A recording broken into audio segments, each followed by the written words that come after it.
Hi, good day. Ako nga pala si Rai at nagsishare ako ng mga educational related videos.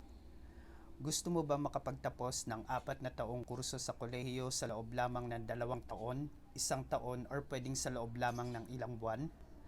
Tama ang narinig mo, maaari ka nang makapagtapos ng 4 na taong kurso sa kolehiyo sa pamamagitan ng distance learning education at sa paraan ng modular approach o sa pagbabasa at pagsasagot ng mga modules.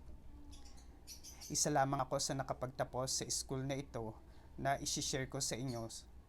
Ito ay ang CAP College Foundation Incorporated na matatagpuan sa Makati City. Sila ay CHED accredited since 1990 at nag-ooperate na since 1988. Para sa iba pang mga detalye ay ipopost ko na lang po sa video na ito. Maraming salamat po.